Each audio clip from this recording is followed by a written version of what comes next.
welcome, though. Our 4 panelists, Information Security Consultant Coral Morgan, Information Security Consultant Mea Yang, Associate Pen Tester Victoria Fogarty, and again, Director of Consulting Megan Larkins.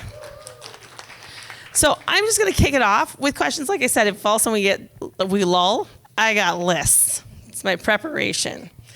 Anyway, so the first thing I'd like them to do is I want them to introduce themselves a little bit, their backgrounds, and I would like you to answer what inspired you to pursue a career in cybersecurity. Great. Good afternoon, everyone. I usually wait for hello. There we go. Just checking.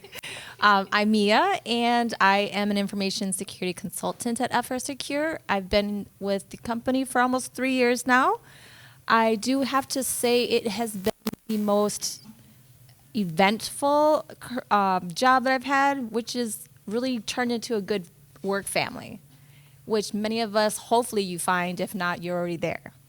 A little bit about me other than that is I am from Wisconsin originally. Anybody from Wisconsin? Woo! Great. Everybody else, it's okay. But I have had a few years in information security. I started in more GRC role, have worked with really strict from the Fed, the bank, we call it the bank, it's for the Federal Reserve. So that's been very, very exciting. And I think the most rewarding part about my job here now is I get to work with many, many different kind of clients. So versatility is very important. Being able to adjust is also have been part of the fun. So that's me. Hello, good afternoon. I'm Megan Larkins, Director of Consulting Services again. I've been at FRSecure for a little over 7 years. I got into, thank you. I got into cybersecurity, I guess really because I wanted to. I started out in IT, and then in that role ran into I kind of knew that to advance my career, I needed to pick a specialty of some sort. Ran into, various problems as you do as an IT administrator, and thought, I like solving these problems. This is pretty cool. And as well as kind of just doing some of that investigative work to figure out what essentially, where did this attack come from? How did it get here? Not that I ever got to any level of root cause analysis by any means, but that kind of was the start of my interest and journey. So then I kind of got a few certifications, started pursuing the CISSP. When I went to the FRSecure free CISSP mentorship program at FRSecure and started my career there doing security assessments and then VC. So it's kind of just what happened. Hello, my name is Coral. I've been a FRSecure employee for 3 years. As a consultant. Before that, I have a lengthy background in IT and security. But even before that, I had a background in criminal justice. So my original degree is criminal justice. I originally went to school for criminalistics, which is also part of physical forensics. So that's how I got involved in that. When I was going to school, I originally liked doing computers and criminal justice, so it was kind of a dual path for me. So I originally started with criminal justice, and then here about 15 years ago, I'm aging myself too, about 15 years ago, I decided to make the transition into IT. And so I spent quite a few years doing IT support, systems administration, and then transitioned over into security. So I probably have a good 7-8 years of incident response behind me. So I have that as a background. What probably got me interested in it was that even as I was doing IT, at the time, there wasn't very many women doing IT and even far less doing security. And so what really interested me was doing the forensics piece of it. So I was learning the forensics piece of it for AV and for EDR and those kinds of things. So once I started getting down that path, I realized pretty quickly that that was something that I wanted to continue to pursue. The nice thing about doing consulting here with FRSecure is that I have that background, so I can continue coaching other organizations who don't have that knowledge. So I can give them the IT background as well as the IR background as well. So I think it helps out our customers, at least from a VC perspective. Hi. Victoria Fogarty. I've been with FRSecure going on 6.5 years. My route was completely untraditional. I was in sales. Before that, I was an insurance claim adjuster and was still trying to figure out my path even like less than 10 years ago. Really started getting interested in IT and where that was going because of our world and currently how much technology is basically our day-to-day. But then I didn't know what I wanted to do in IT. I didn't want to be a coder. It's just not my jam. But so then I decided to go to school, go get my master's in security. And then that is when I learned what that all entailed, what that was about, and found that more interesting than anything else.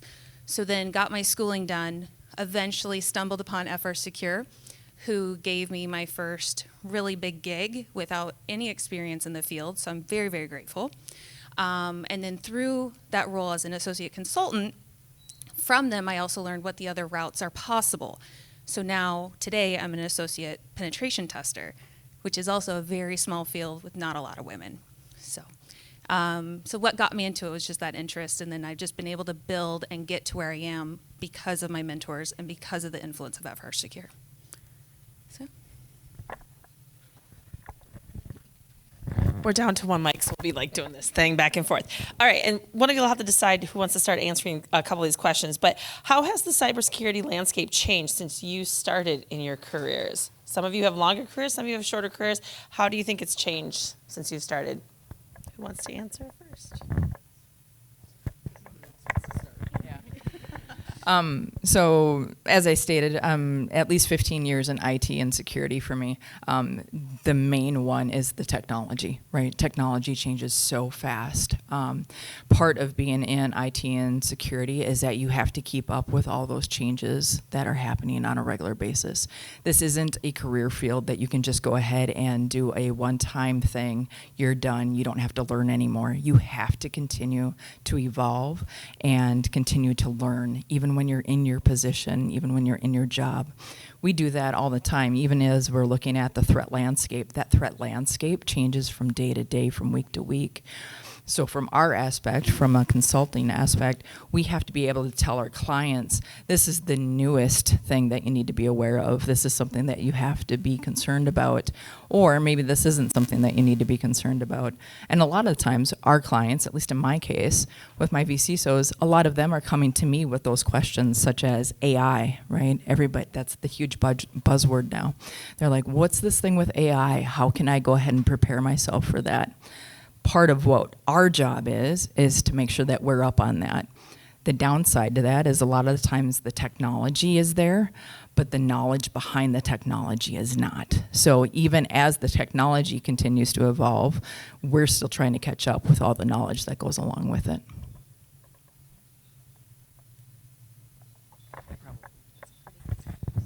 That was a great answer.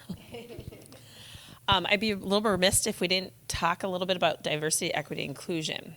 So I'm going to move some questioning that direction for you guys. But how do you think the cybersecurity industry can benefit from a greater diversity and inclusion?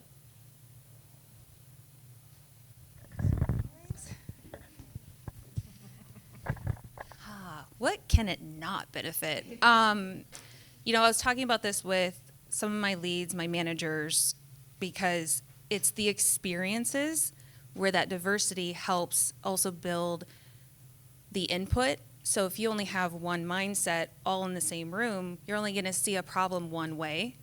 Whereas if we've all had different career experiences, we're now kind of in the same boat, but we can take those experiences and add them to the situation and how maybe it could be approached, because we're going to see it different ways.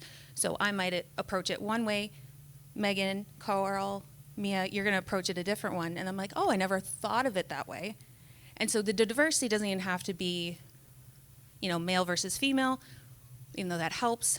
But it's also, what is your experience before getting into these roles? Because that does impact, that does matter. You don't have to have been doing this since you were 8 years old, where a lot of people have been doing. It's having those other outside industry experiences and then applying it to the security aspect, which I find the most beneficial. So that's my take. Yeah, I can add to that just as we've grown our team, because we've, tripled in size or so since I started in it. Like, it's been fascinating to see the different personalities and skill sets, like Victoria mentioned, that we bring in, and just what we learn from each different person. Like whether it's like just background or just the way that you look at things and that different career background. Like, we've got so many different examples on our team from like Mike and Lori. Mike's retiring tomorrow. Lori retired last year, who worked for, decades of years in the industry, coming through different, even their paths were so different in the way that they experienced and learned information security. They approached things differently. They thought very differently, even though they both were in the industry together in Minnesota for a very long time. And every new person that we bring adds that value, and it's definitely something that we try to hire for too, is like, hey, does this person bring a new skill set, a new perspective to our team, and that it'll benefit us and just make us more flexible, give us more of those different perspectives, and it's definitely helped us a lot. Question?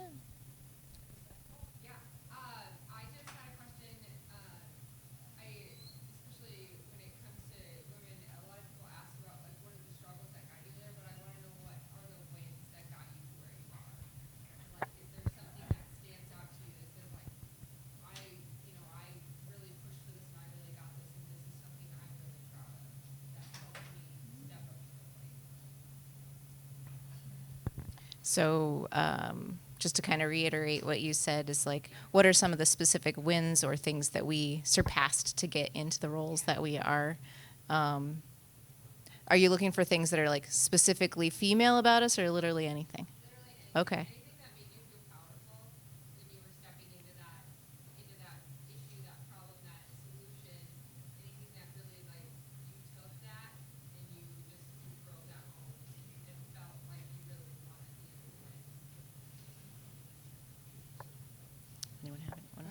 Yeah, I can go. I got that IT background, so I got lots of stories in IT, right? So at least for me, right, because IT is so expansive, right? There's all sorts of avenues within IT and security, right? Part of my success is my coworkers that I had at the time with whatever position that I was in, because I was able to collaborate with those people and be able to learn from them along the way. Had I not been able to do that, I wouldn't be sitting here today. That makes a huge difference, right? If those folks that I had been working with, those engineers, those other people, had they not been basically mentors to me in the field, I wouldn't be here.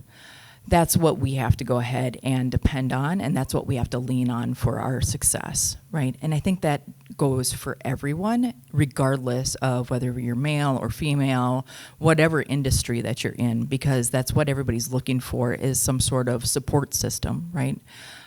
Because you need that, because everybody wants the opportunity to learn more. They want the opportunity to grow. And the best thing that organizations can do is provide an opportunity, or provide opportunities for teams to collaborate like that, so that you can have that opportunity, so you can do exactly that, so that you can find what's your path in life and where can you go from there. I have lots of IT stories, but I mean, one of the big ones for me, they tell you in IT that you're never really an IT person. You're never really a good systems admin unless you create your own P1, right? If you create your own P1, then you're good to go.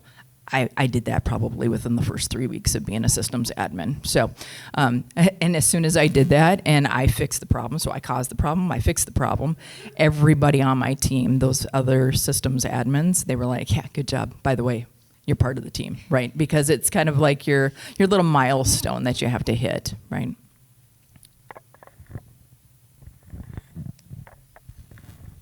I would say that you come across things like imposter syndrome or how do I face this challenge? My first advice usually is to remind myself, get out of your own way.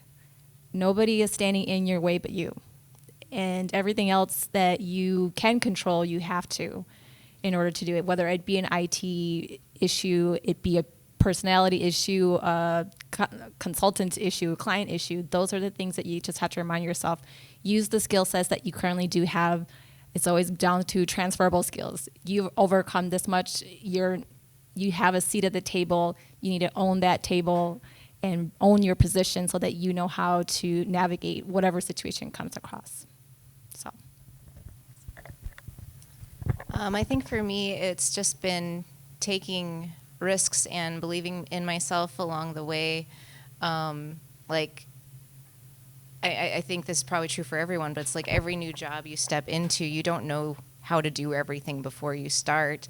I think when I was doing the localization, just data design at the translation company, I constantly was stepping up and stepping into new spaces and kind of just naturally seeing where there were gaps and taking some risks and putting my neck out there to help our team succeed, help communicate what we needed to be successful. And then when I transitioned from that job into my IT administrator job, like I said, I hadn't done IT, not really, but it's kind of one of my favorite stories because I read the job description and I was like, they don't know what they want because they're describing a person that does not exist. But I can do a little bit of all of these things, and because it was like a mix of graphic design and IT. It was like, yeah, you just need to know all these. I'm like, yeah, no. So I went into that interview and I just was honest about them. I'm like, I'm not,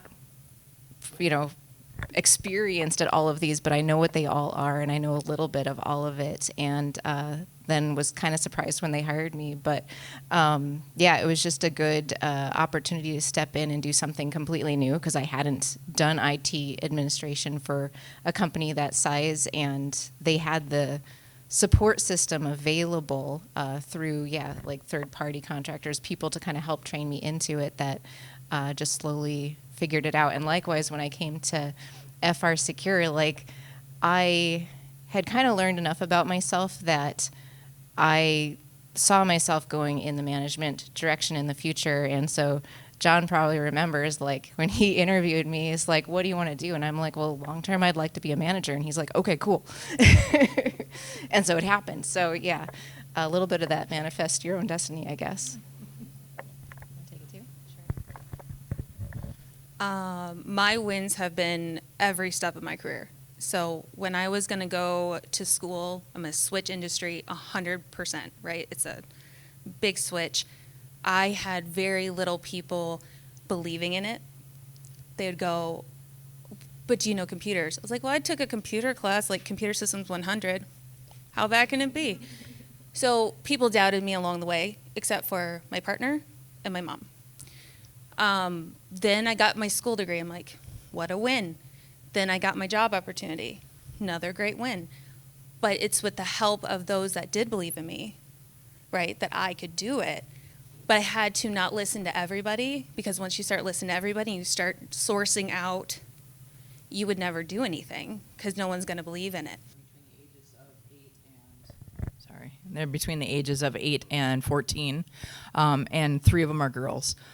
My entire household is all scouts. So my husband, he's also in IT. He's an avid supporter of the job that I do. And he, alongside with me, are right there to go ahead and teach my kids, right? It doesn't matter if you're white, black, brown, male, female, it doesn't matter. You can do whatever you want to put your mind to it. So when you ask my kids, they're like, what does mom do? And she goes, she talks about security all the time on the phone, kind of a thing. And they laugh about it. But yet at the same time, they have awareness about it right now, right? And that's what's important. So what I do is, for me, I also volunteer as a Girl Scout troop leader. I have a multi-level troop that I have been leading for the last 6 years. So multi-level troop, what that means is I have kindergartners all the way up through 6th graders. They all understand, because I see myself as a stronger woman, that I am there to go ahead and speak out, make myself heard, and that's part of my job for them, is so that they can get those skills too. When we talk about skills, it's not just the technical skills that next generation needs to have, it's also those quote-unquote soft skills. It's being able to talk to people. One of our most recent things that we just did is go up to somebody and say hi, introduce yourself to someone. They're able to do that. All kids are able to do that. They're like, hey, my name is Coral, how are you? What's your name? They can't get past that. They can't hold the conversation, right? So if we're wanting to go ahead and help shape the next generation that's coming, we have to help give them those tools. We have to go ahead and give them the opportunity to go ahead and perform those kinds of skills that we're going to be looking for in the next generation. There's one thing I was thinking, and Dushima, I might need you for this one. I know when I was pulling all this together and doing research and trying to, figure out how do we pull together a women's event here, what I've noticed is a lot of organizations out there, but then they have an arm that's about women's stuff. So I believe, is ISACA, is it She Tech? She Leads Tech. Yeah, I think what's really hard was that, when I'm looking for things, it's like I had to dive into these websites to find it. It's not like the predominant part of the websites. So I think having organizations and knowing where they are is actually just a difficult thing to find. Can you reiterate what she was saying for everybody over the mic? I'll let Dushima say what she said, because it was a lot.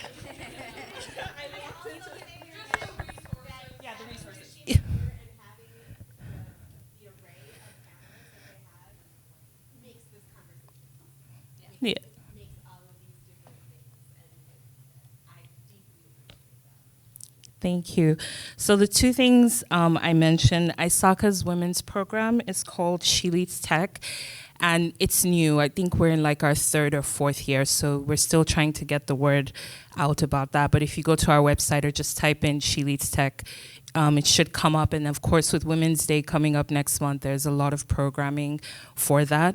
And then the second fellowship or resource that I mentioned, it's the ITU. So the International Telecommunications Union is the arm of the UN that supports everything relating to do with cybersecurity from like an international policy perspective. And they have a fellowship called Her Cyber Tracks. It's actually one of the reasons why I decided to go to grad school, because I did it 2 years ago in the inaugural cohort. So they have a policy and diplomacy track, and they have a technical track. It's amazing free training supported by different governments around the world. So you kind of go through like a 9-month period, apply. They're looking for women, and it's open.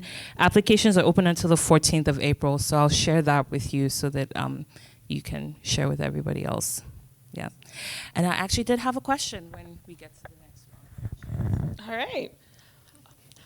The only other thing that if one of you maybe could answer, or two of you, how do you think that organizations can create a more inclusive environment for women in cyber security roles? Or you can even give, like, what does FRSecure do? You could even say that, like, how do we create inclusivity? Partly, I asked, we have one of our HR folks here, and I was like, give me the stats. How many women work for FRSecure? And it was 49 out of 124, which is 37% females are employed at FRSecure. So, yeah, kind of either what do we do, or what do you think other organizations that you've seen or that you work with as clients that you see them do that you think is effective? I think of my personal experience, Megan and April actually were part of my hiring process.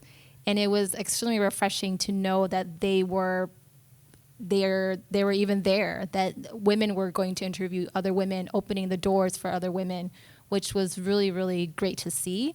And I definitely have seen our consultants team grow exponentially pretty quickly and rapidly. And I think putting them into positions where they can lead and really mentoring them and allowing them to expand, learn new skills. I know, luckily, my manager is extremely an ally. He is very helpful as far as saying, I think you're really great at recognizing these certain skill sets. I think that you would be well versed in this if you pushed here, and giving me the opportunity to think outside of my own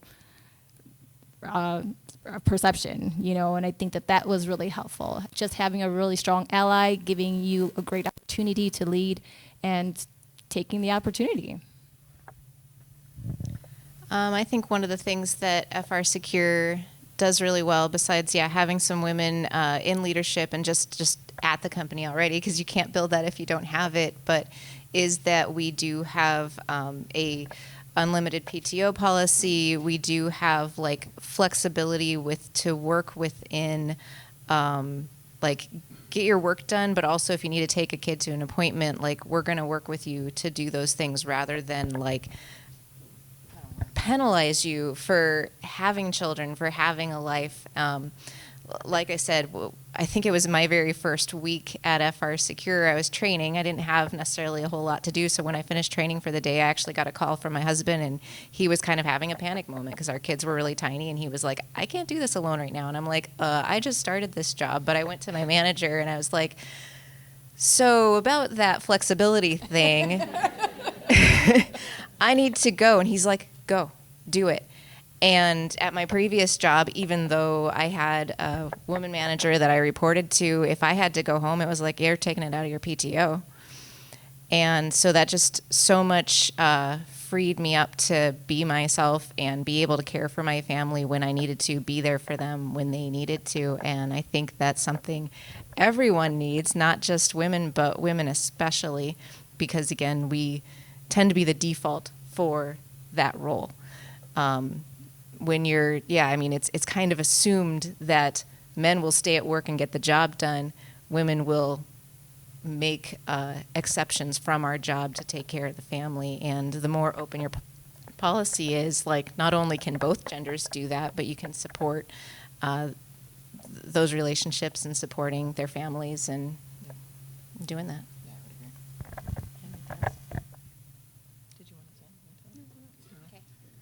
Time, so we'll keep asking here. Okay, we've this is fast. This was holy cow. We're down to like 7 minutes left here. Oh, there's a question back there. In the back. What would your advice be to the allies that you work with to help us understand and better support? So the question is, what's their advice to the allies in the room, so that they can better support us, and that we can give them more understanding and whatnot. Presumptuous that you think that you're an ally.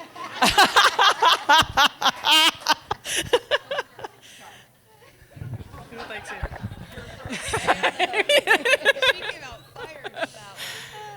to? Dave is absolutely one of our allies, for sure. I think growing support for everything that we do. When I was talking earlier, just having that support, being there to say, hey, is there anything that you need from me to go ahead and help? If, like, case in point with Tanya and having this initiative for Heroic Hacks, what can we do to support you? It wasn't just us women that came to support her. It was everybody in the organization, including the men, and said, what do you need from us and what can we do for you? That kind of support and that encouragement is huge. Along the way, from everything that I've ever done in IT and security, it's always been those guys who have been in those positions that have been there to help support and mentor that have been supportive, and that's what makes it worthwhile. Those should outweigh all the ones that are more of the roadblocks, right? Because like you were saying earlier, if you have too many of those roadblocks, you don't want to continue on with that path, and it becomes very difficult. So the hope is that you have more of those that can go ahead and help you get to where you want to go, the ones that are supportive and encouraging so that you can get there. And then I would like to say, do not expect that just because you are an ally, that any other male is also just because, oh, we're in 2025. Why isn't everybody up to date with like accepting this? Because we still run into occasionally the anti-allies, you know, even if they're just clients for the month. And so don't think that it's not over, and that because you think that way, now everyone thinks that way, and everyone's just going to treat you based on your skill and your experience, and look past the fact that if you're a guy or not. You know, because a lot of people I think go, well, you still have problems? It's like, yes, massively. You know, we're still struggling, but just in different ways than was more obvious then is not so obvious now because it's been diluted a little bit. So don't think that the struggle for us is over, right? It just looks different. So. Allyship is something that I'm huge on, partly because I have a friend with another company who actually runs an allyship program, and we have talked a lot about fake allies, where there's, you know, where on the surface there's, hey, I'm going to say exactly what I know you want me to say, but the moment that you're gone, they say something else. And I think, you know, organizations need to be really careful, allies, true allies, need to be really careful to call those people out and to basically, you know, call it their BS and hold them accountable in the private spaces that we are not. Because in front of our faces, they're saying one thing, and then behind our backs, they're saying another. And I've experienced that in every place of employment that I've had. It's just that's what it is right now. Is it changing? I think so, but I do think the road is really long and arduous. The change is going to be another 50 years to really say, hey, we're really all equal. So, I know, Dushima, you said you had a question, and we're running kind of to the clock. I want to get to that question, and then if it falls into one of my other questions, we'll get there too.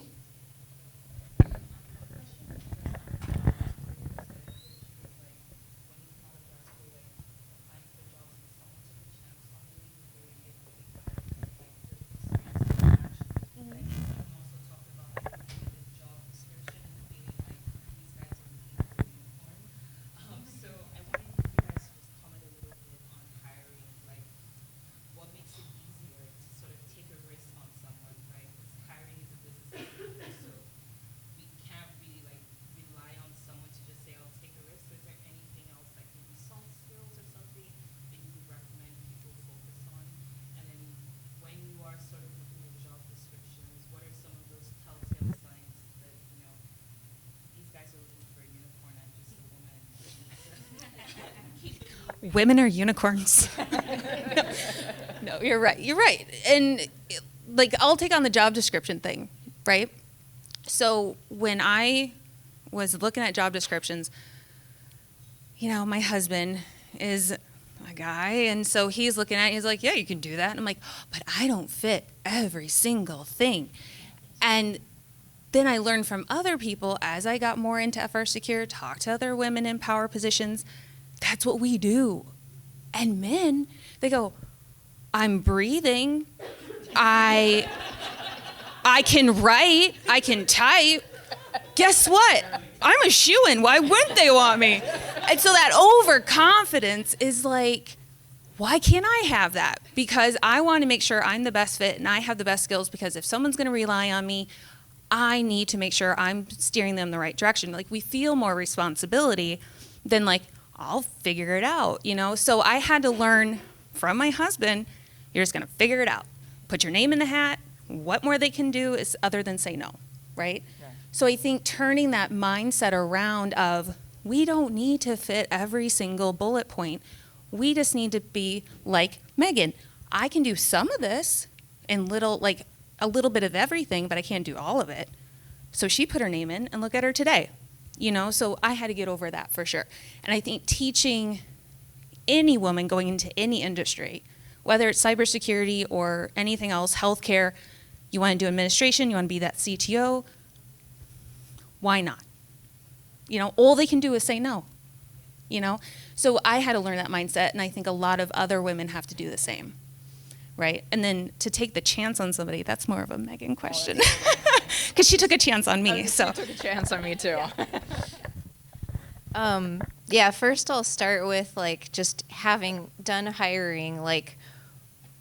Amber could add to this. We don't write the job description to match where you are right now. The job description describes what the job is that you will be doing. We assume that there is going to be training into that. And it definitely depends on the particular need at the time. There are some times that, part of it is number of applicants, but also what's the skill level we're looking for right now. Sometimes it's cool, we've got a little bit more wiggle room on this role. We can accept either someone that's more skilled or someone that's learning those skills. Other times it's crap, we just lost a really critical person. We need someone that does already have this and can jump in and hit the ground running. So the job description says the same thing regardless either way, because it is the same job. But I think to keep that in mind, the job description describes what you will be doing, not what you need to be doing on day one. And so exactly that, if you can picture yourself doing that work and you have the foundational skills needed to be able to take that job on within, some period of time, and you could kind of ask them what's the ramp up period you expect to be, then I think that'll kind of help open the doors for you too, because really it is. It's kind of what do I want to be doing in the future? And then, I think that plays into hiring decisions a little bit too. It really does depend on the pool and what you're looking for at the time. If you're trying to find a specific skill set, personality, or just something different, the specific team that you're looking to fill. So it's different every time.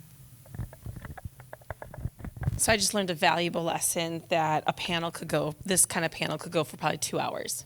And we are done with our time. And I have 4 more topics I want to cover. But I think this was really great discussion.